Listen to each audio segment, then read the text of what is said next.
probably seeing, it's probably not the first time we're going to be seeing that today, but we are finally opening up the first game of the stream. And let's get into it. Of course, like you mentioned, Keith kind of the odd man out in this stack of 4, right? The only player not playing with this gauntlets, but instead he gets to trade that in for the lands. Let's see how that plays out for him in this first game.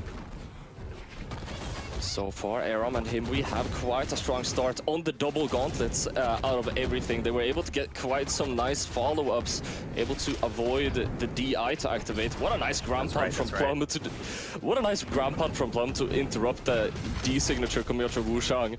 Okay, yeah, traded hit, kind of hit your teammate right there, but you do set up for the alley-oop right there. Keith there to pick up the pieces, but not going to be a KO off the top just yet. Looking for the recovery, but that side signature will find it just there. Keith, first blood. Here we go. Okay, swaps over to the axe now, though. I'm wondering what kind of agency that gives Keith in this matchup, right? Because the lance, I think, allows you to go just kind of launch yourself right into these 1v2 situations. We're not even going to get to find out. Keith's off the top. Oh, that could have been a massive 2v2 combo, but unfortunately Himwy wasn't able to connect those two attacks there. We mentioned earlier, Keith is the odd one out, and I'm starting to sense why he's on that lance, because he has been making some plays. I mean, we're only in the first stock so far. I saw Keith interrupting a true combo with lance without hitting his teammate. I mean, yeah, you're so right, Polly. I mean, I think it's also so scary, right? If the lance player gets to separate into a 1v1, that's such bad news for red team. But as I say it, Aarom finds one off the right side right here. Can it be a 2v1? But no, Keith is just going to fend off Aarom to keep that stock alive. Aarom and Himwy, they haven't really been letting it separate into two 1v1s either. Right. Where the times that they have been performing the best so far has been when they were on double gauntlets and kind of sandwiching their opponents. Of course, double gauntlets isn't really what you want in a situation like that, to be able to get the massive combos, but they're showing that potential to sandwich their opponents, and that's gonna get scary. Himwy, what a beautiful read. That could already be the knockout. Side sig doesn't hit, but it hits at the other opponent instead, I guess. Wow, Plume finding so much offense right there, not getting caught into the 2v1. Off stage once again, though. Himwy with the weapon toss. Here we go. Plume has to find their way back. Keith has to play a little bit defense right there. Help your mans while you can. So much pressure. Plume barely able to play the game right now. Has to play very, very carefully. Keith covering up incredibly well, throwing out these signatures, allowing Plum to get that weapon, and they have a fighting chance. Both Aarom and Himwy are low. It's actually looking more and more dangerous for them. They need to get these stocks off right now. Dude, Aarom just tried to go for the ground pound right there and ended up just completely losing all stocks in the process. This one's looking like a wrap here, Polly. Hang on 1 second. So much coverage right here on the right side. We're running out of resources. What a reversal. It's a 1v1, but it's not even gonna matter. Keith cleans it right back up with that lance. Okay, we have a set in front of us, Walt. What a way to start off the tournament weekend. What a back and forth we were able to see. And Keith with the clutch as well. 650 damage, 4 knockouts. What an amazing show of skill. I gotta say, and we were seeing it a little bit on the replays right there, the way that Keith was able to play defense specifically for his partner in that first game alone was just so impressive, right? There was a situation I saw, which maybe we'll see it on replays again later on, where his teammate was off stage, the Ang was looking to do a ground pound off, and Keith just somehow threads the needle right there and just gets a nice little poke, KOs off the left side, and completes that last stock, forces the 2v1 right there. Really good start here from blue team.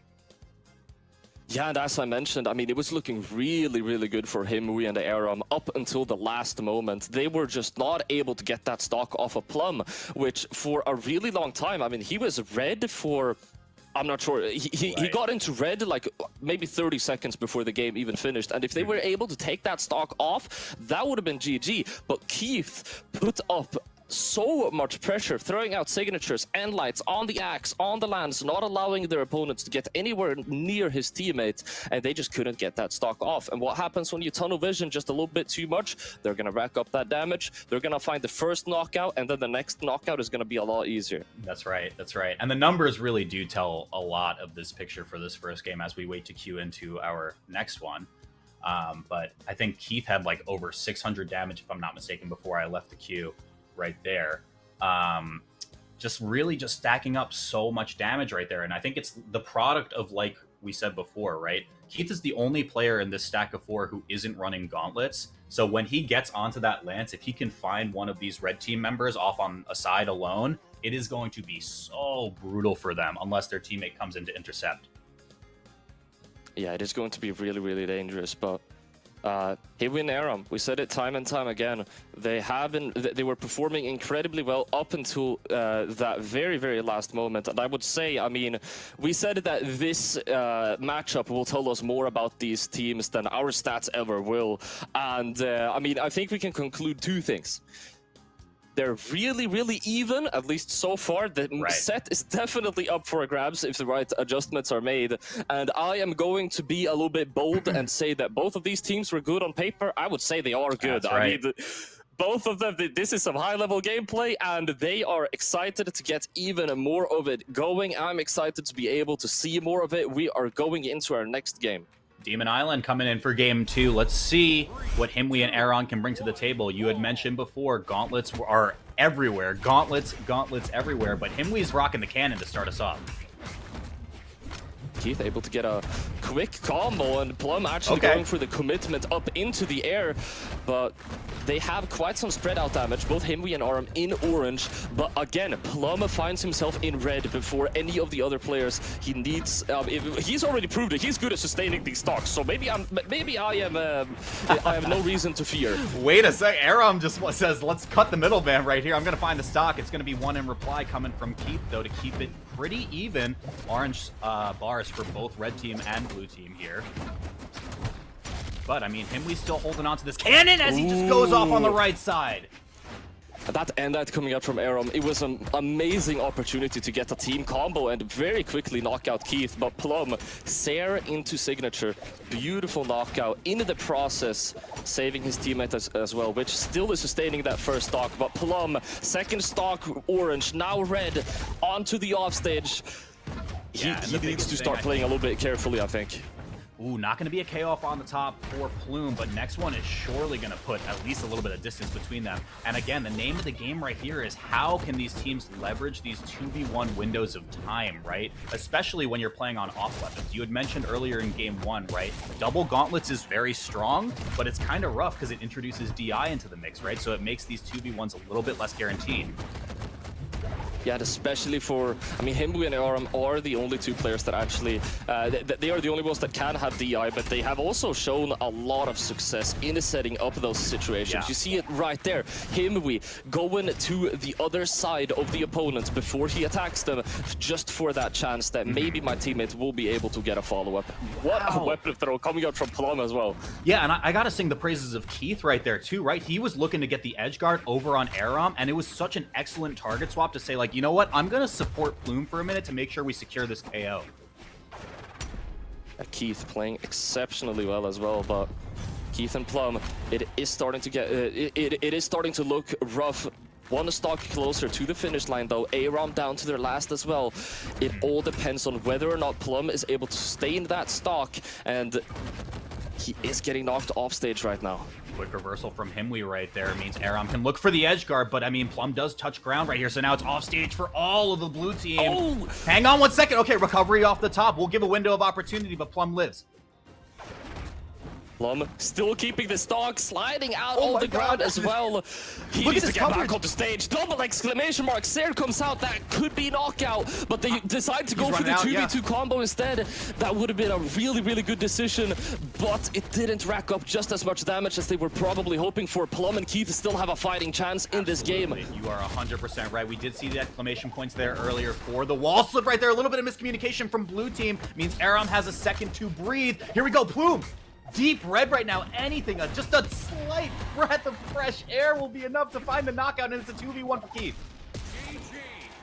And there it is. They are able to even it up 1-1. We saw last game, it was really, really close, down to the wire, and then we saw one final reversal. This time, the exact same thing happened. Only difference is that Aarom and Himwy came out on top. That's right, that's right. And it's exactly like you said, right? Like, these teams are very, very evenly matched for the most part. We are going to go even in the game right now. This is a best of 5, if I'm not mistaken. So we will be going into our tiebreaker game in just a second. But damn, what a set to start us off right now, Polly. What do you think? I mean, I've said most of the things that are to be said. We are very quickly jumping into our next game. What I think, first off, I said earlier that Plum is having a little bit of difficulties maintaining those stocks, and I see that Plum is swapped to Hattori. Without jinxing what might happen, I'm just going to say I really like this swap. Okay, let's see how it brings to the table right here. Again, Keith starting us off on the axe, the cannon from Himwy. Beautiful damage rack up coming out from Keith. He is dominating that aerial space with that axe. Himwy tries to put him out, but he's unable to do so. Himwy going down. Out of resources, orange. yeah. The Sair. Cannon has too much movement for its own good, man. Oh, wait a second. Okay, circling around the bottom of the stage right there is Plum. Staying alive on this first stock right here. Himwy wanted to play maybe a little bit defensive after what looked like a pretty early first stock right there. Keith throwing out attacks left and right, dominating the space with these sidelines, as I've said previously.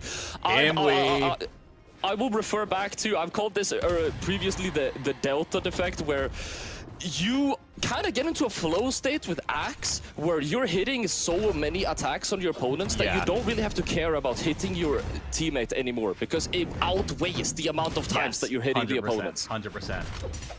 Well, I'm looking for the GC right there. Not going to get too much after that, but it's Keith on Lance time. It's not going to be for long, though, as the recovery finds the KO off the top. 2 stocks across the board. Himwy all the way down in red now.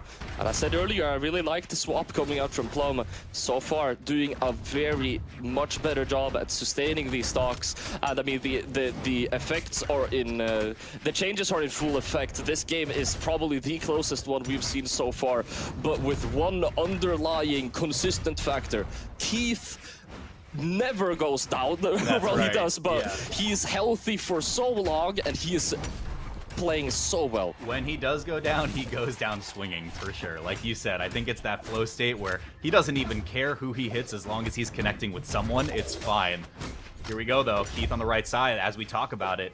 Aarom off stage. It's going to be a quick recovery right there, but Keith passing it off to Plume, not ready for the alley-oop. We're separated a little bit into 2 separate 1v1s there, but that will quickly get broken as they are able to find a quick follow-up conversion. Okay, recovery off the top will put red team down to final stocks each, so this is a lot of pressure on Himwy now to stay in this game. It's not going to be for long. Big recovery right here. Weapon throw will not find its mark. Himwy lives to see another day, and it's going to go down to last stock for Keith too. I could smell a recovery in that offstage interaction. It would have been absolutely devastating, but it won't be coming out, or at the very least not connecting. Super look close. At this mix. Okay, hang on. Hey, Keith! Find it with the lance! Okay, Plume playing a little bit of defense center stage right here, but it might be a 2v1 against Aarom. Side C comes out, successful punish. Keith tries to go for the follow-up. It would have been brilliant. It's doable, it's doable. This is so doable for Aarom right now. He's not in super high damage just yet, but he does need to watch where he overcommits right here. Single hit can promote the 2v1 combo right there, and you do not want to get stuck in that mess. Aarom so safe right now. Recovery off the top is gonna do it though. Blue team taking the lead. It was a valid effort for sure. Aarom was looking very scared there, but unfortunately it won't be enough to scare Plum and Keith. They are ice cold, and they will be taking another game, Walt. So scary, right? I mean, we might see it on the replay right here. I think right when the 2v1 began, Aarom had a quick little string that could have potentially presented the 1v1, or at least the comeback potential. It didn't KO off the right side, and it was just a wrap from that point. Dude, Himwy had 68 attacks and an accuracy of 43%, which is above all of the other players. That is crazy. That's not bad. Either way, I did want to quickly mention as well, I said that I really like the Hattori swap for Plum. What I thought it would be that maybe Plum is going to allow Keith to kind of pop off and aggro a bit more and more, you know, try and take stage control. But I couldn't be more wrong. Plum just popped off the same way he was popping off on Wushang. He just does it better on Hattori. I think it's, you know, you look at your teammate Keith kind of just going off, being like, I just hit everything. I want to do that now, and I'm going to switch. Absolutely, and it has been working well so far, but Aarom able to get that stock off, and I've been telling you, man, those double gauntlets, they're connecting things on the double gauntlets. I'm not sure if they labbed that or if they've just been playing gauntlets a little bit more together. They're hitting some things. Okay, Plum looking for the ground pound right there. Not going to get too much. Blue team off stage now. Just taps Keith up into the air, says, come on back to the stage, buddy. And we get right back into the fray with a quick little three-piece there from Aarom. Not going to get too much after that, though. Aarom still looking for the edge guard opportunity, but not going to get it. Wow, I can't believe he found it on Keith, of all players. Ooh. That D signature kind of hurts, and it is going to, the effects are going to be devastating. Himwy almost getting knocked out. Indeed, he will be, and Aarom is going to be following. Very, very unfortunate encounter, but they are still in the game. They need this. They really need this. One game to take it to game 5. If they're out, they're going down to Elam. Okay, 2v1 situation right here, but Keith does make it out against the double gauntlets right there. Again, blessing and a curse, right? Great weapon to be using for doubles, but again, being able to introduce that DI as just another prediction and mix-up that you have to play is sometimes pretty rough. Now, here we go. Keith I playing am the perimeter. sensing a little bit of a tone shift here. All players understand the gravity of the situation. We're starting to play a little bit more of movement, starting to be a little bit more conservative where we decide to approach, where we decide to punish. But when Aarom and Himwy decide to attack, without fail, they will try and see if they can find a 2v2 combo. I was about to say, I mean, like, just looking at the way Plume was handling this right now, if I am blue team, I have all of my sights. I am Prince Zuko Season 1 on the Avatar Aang right now. Look at that damage last stock as well, and you can force the 2v1. This is your window, blue team. Let's see what you got. Gets the dare in, gets the weapon throw. Aarom, second weapon throw. Himwy has to go down. What a massive dedication. But it's gonna end up searing his teammate. He still gets back. And blue team committed so much to get there right now. Keith in deep red as well. A light breeze will KO him off of pretty much anywhere. Himwy knows it. Looks for the recovery right there as well. Aarom clinging on to dear life. Gonna find it right there? No. This is the thing, Aarom and Himwy. Oh, but that's he's a good going trade. to be going you down. take that. Plum has to stay alive for a little bit in the red right now, and he knows it. They have proved their ability to hit these 2v2 combos, but Himwy, not a player to be underestimated. Stuck in this 1v2 against Keith and Plum, his one opportunity to not get knocked down into Elam. If there's one player that can do it, it's PR1, but Keith and Plum are just too powerful, Walt. They are too powerful. That Hattori switch, just like you pointed out, Polly, so apt. I mean, look at the way the tempo shifted as soon as that legend was locked in. Yeah, man, it was working incredibly well, and as I mentioned, I thought that Plum would take a little bit more of a defensive or support